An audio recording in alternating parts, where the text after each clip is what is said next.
La culpabilité n'est pas une faute chez le professionnel.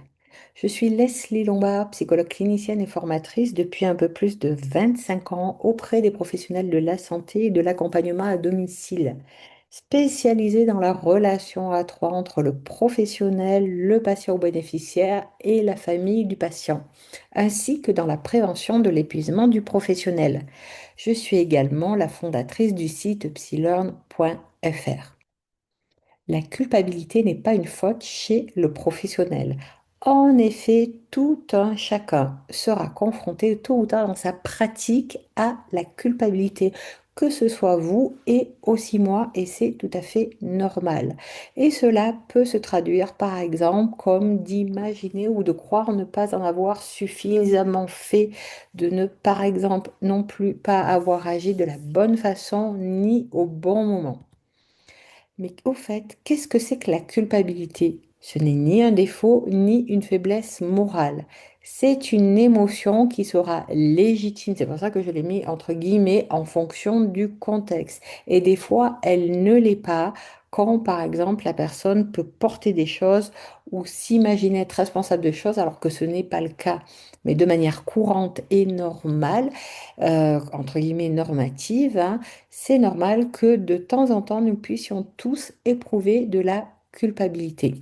Et cette culpabilité survient quand il y a un écart entre ce que vous auriez souhaité faire, obtenir ou avoir, et puis concrètement, eh bien, les résultats que vous en avez.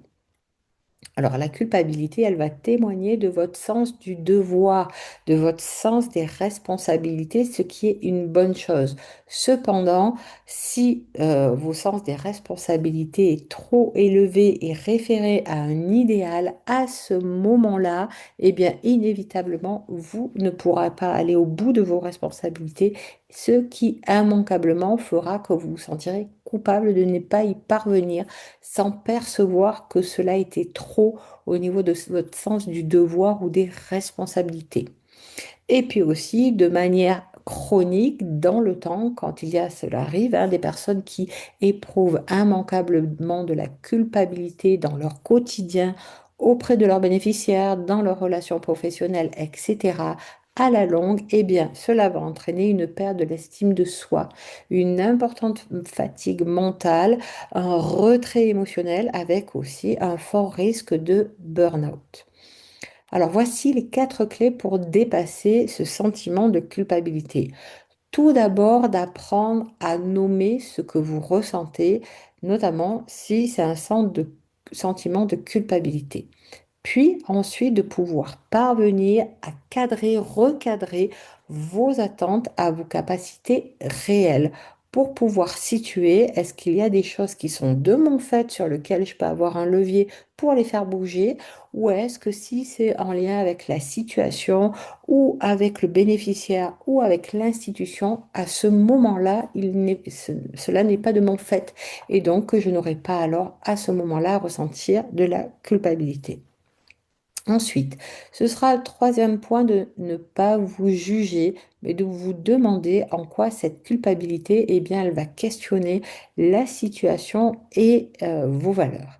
Et enfin, cela sera quand ce sentiment-là est dans l'excès, dans le trop, de parvenir à en parler avec un père ou un professionnel pour faire un travail suffisant pour vous en dégager.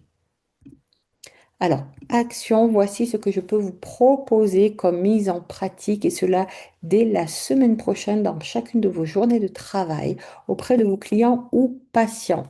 Soit tout d'abord d'être à l'écoute de ce sentiment-là, de ne surtout pas le refuser, mais de vous poser et ensuite d'interroger qu'est-ce que cela dit de vous et puis de la situation. Ou bien, ce serait de prendre une feuille, de noter la situation qui vous fait ressentir, éprouver ce sentiment-là, puis de tracer, d'écrire sur cette feuille, eh bien, quelles sont toutes les pistes qui s'ouvrent à moi, que ce soit des pistes que je les veuille ou pas, sur qu'est-ce qui se passe, comment ça peut évoluer si je valide ou pas ce sentiment-là, puis ce que je peux mettre en place concrètement pour en sortir. Alors, cette vidéo étant terminée, eh bien, je vous invite à partager vos expériences dans les commentaires.